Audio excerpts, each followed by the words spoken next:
नमस्ते दोस्तों, मेरा नाम है शोभित और आज का जो डाउट है वो ये है कि क्या कोई जीपी रेटिंग करके ऑफिसर बन सकता है या नहीं बन सकता है। तो दोस्तों देखो, पहली बात तो जीपी रेटिंग का जो क्राइटेरिया है वो बहुत आसान सा क्राइटेरिया है। वो बोलते हैं 10वीं पास बच्चे चाहिए मुझे, ठीक है, 10th पास होने चाहिए। और कुछ कंपनीज एग्जाम लेती हैं, कुछ तो एग्जाम भी नहीं लेती हैं, कुछ केवल कहने के लिए एग्जाम लेती हैं, या कुछ कॉलेजेस ऐसे होते हैं। अब आप खुद सोच करके देखो कि 10वीं पास का क्राउड इस देश में बहुत भरा पड़ा है, बहुत ज्यादा भरा पड़ा है। जब वो सब जीपी रेटिंग के लिए जाते हैं तो बहुत तो बेचारे फ्रॉड कॉलेजेस में और फ्रॉड कंपनीज में फंस जाते हैं। उनके साथ में ये समस्या हो जाती है कि एजेंट को पैसे दो, तब शिप पे चढ़ोगे, फिर वापस आओगे, दोबारा फिर एजेंट को पैसे दो, फिर से शिप पे चढ़ोगे, फिर वापस आओगे, और ये चलता रहता है। लेकिन क्या जीपी रेटिंग करके कोई भी बंदा ऑफिसर बन सकता है? तो ऑन पेपर जी हां, ऑन पेपर, अंडरलाइन है, ऑन पेपर बन सकते हो। ऑन पेपर कैसे बन सकते हो? आप जीपी रेटिंग कंप्लीट करोगे, जीपी रेटिंग कंप्लीट करने के बाद आपके कुछ कॉन्ट्रैक्ट होते हैं, फिर 36 मंथ की सेल होती है, तो 36 मंथ्स की सेल आपको कंप्लीट करनी पड़ेगी। 36 महीने मतलब 3 साल की सेल हो गई है।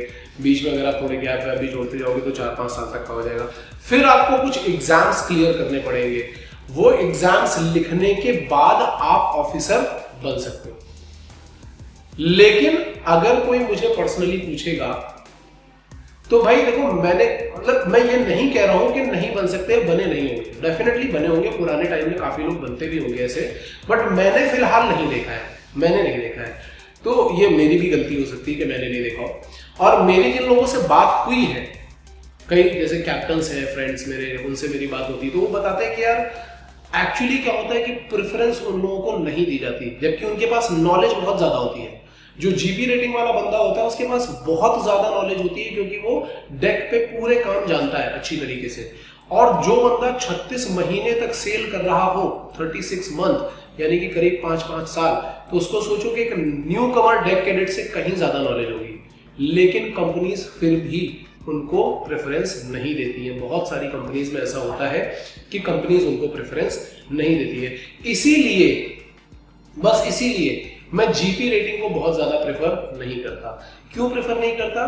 क्योंकि जीपी रेटिंग में आपको बहुत जान लगानी पड़ती है, बहुत मेहनत करनी पड़ती है, अपने आप को रगड़ना पड़ता है, फाइनली एग्जाम्स भी लिखने पड़ते हैं, और फिर ये डिस्क्रिमिनेशन भी सहना पड़ता है। इतनी नॉलेज होने के बावजूद भी कि वो एक बच्चा आया, 12th पास है, जिसने एमयूसीटी क्लियर किया हुआ, उसको पहले ग्रोथ मिल गई और आपका नंबर अभी आ ही नहीं रहा है। और ऐसा बहुत लोगों के साथ में होता है यार। मैं ये नहीं कह रहा हूं कि सबके साथ में ऐसा होता है, कुछ लोग डेफिनेटली आगे ग्रो करते हैं। लेकिन अगर आप पूछोगे तो 100 में से मुझे लगता है 3-4 लोग, 5 लोग ऐसे होते होंगे जो आगे ग्रो कर जाते होंगे। बट मैंने अभी तक कोई केस नहीं देखा। अगर आप लोग किसी केस को जानते हो तो जरूर नीचे शेयर करना। कोई बंदा अगर आगे आकर के इसके ऊपर डिस्कशन करना चाहता है, कोई ऐसा बताना चाहता है कि नहीं यार ग्रोथ हो सकती है, तो विद डेटा आप जरूर मुझे नीचे कमेंट करना, कांटेक्ट करना। मैं डेफिनेटली आप लोगों को अपने चैनल पे लेकर के आऊंगा जो ये बताए कि हाँ यार जीपी रेटिंग से मर्चेंट नेवी में आगे कैसे ग्रोथ हो सकती है, आप अपने आप को कैसे इंप्रूव कर सकते हो। बट डेटा चाहिए, मतलब ऐसा नहीं होना चाहिए कि 100 में से किसी एक ने किया और वो बोल रहा है नहीं सब 100 का हो जाएगा, ऐसा नहीं। अगर डेटा है कि 100 में से 1 का हुआ या 2 का हुआ, तो डेटा आपको एक्सेप्ट करना पड़ेगा सामने कि हाँ भाई ऐसा हुआ है, ठीक है। सो ये है, जीपी रेटिंग करने के बाद स्ट्रगल बहुत होता है यार, बहुत बार तो शिप पे चढ़ने का स्ट्रगल होता है। तो मेरे ख्याल से ये पॉइंट आपको समझ में आया होगा। कुछ भी अच्छा या बुरा नहीं बोल रहा हूं मैं, बस मैं ये बोल रहा हूँ कि एक जगह पर क्राउड बहुत ज्यादा है, ठीक है, डिमांड कम है, सप्लाई ज्यादा है, तो इसलिए जीपी रेटिंग मैं प्रेफर नहीं करता हूँ। मैं प्रेफर करता हूँ ये। बाकी सब आपकी चॉइस है, एक बार आप जरूर देखो, ठीक है। All the best guys.